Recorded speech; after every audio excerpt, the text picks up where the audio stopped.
Hey, Rick here. Here's another take of another session I had. And for those of you who saw my earlier session about the nuance and the space in between, this one is about a combination of authenticity and your mojo. I'm often asked about energy and, hey, Rick, where do you get your energy from? Why are you always excited?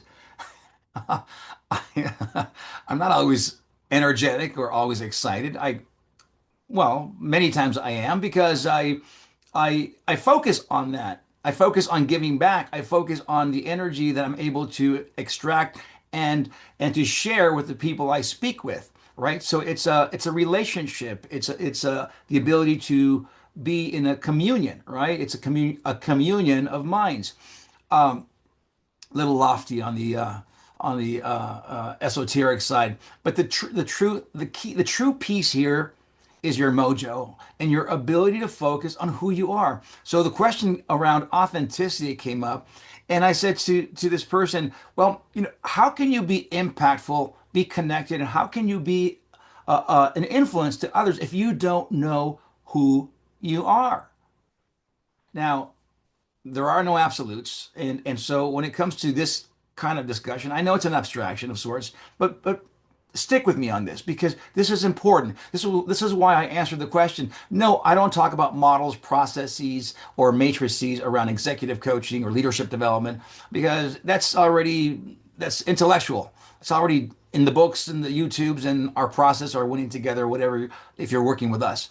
I talk about the nuance, what people don't pay attention to, like right now. Authenticity. If you don't know who you are, how can you make a positive influence on other people? Now, obviously, we do. We call it a day at the office, business as usual. We don't pay attention to that. And what I do in coaching is step back and pay attention. What's the first thing you do? That's right. You breathe, step back and take a look at the big picture. What is it that I want? Why do I do what I do? Where am I hiding? Where am I exaggerating who I am, how I do things, just for you to like me, for me to impress you? Now, in business, industry, relationships, I mean, everyone does it for different reasons. I'm not pointing fingers or blame. I'm just talking about the question today. Rick, how can I be more authentic? Because this person asked me and said, I think that I'm not authentic. I'm a phony and I've lost my mojo. I am not excited. And I said, okay, so let's break it down. Let's step back a little bit. Where is it that you want to change? What do you want to change? Why? What are you holding on to in the past? That's where gratitude comes in, by the way. It allows you to move forward, not stuck in the past. I won't talk about that now. However, where are you today? Where do you want to go? What do you need? Here it is. What do you need to let go of to start, at least start and begin what you feel is going to be your next step or your happiness in the future? I know I'm going through this very quickly.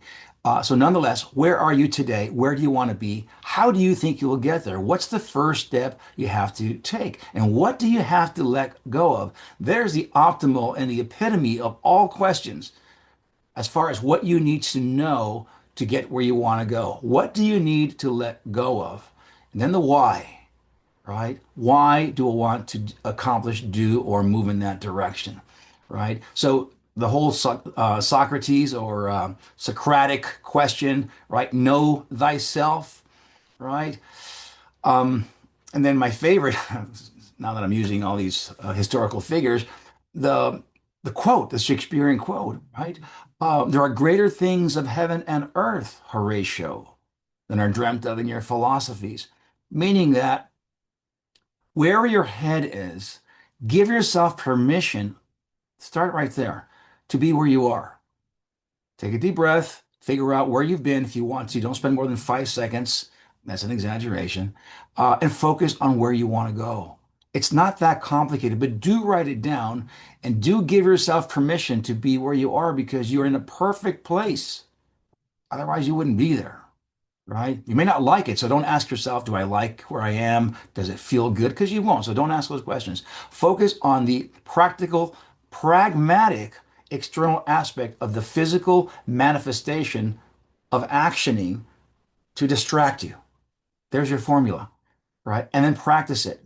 And when the committee comes into session, the voices in your head, no, you can't do that. You're not good enough. You're too tall, too short, too ugly, too whatever, right? Don't listen to that. Thank you for sharing. You say to your mind, to that negative voice, and you move forward with your action plan. Be nice to yourself. Give yourself permission, right? It's okay.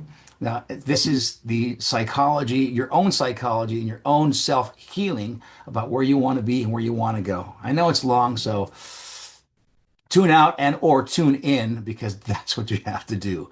Tune in to who you are, and where you want to be, and then share it with other people with positive intent.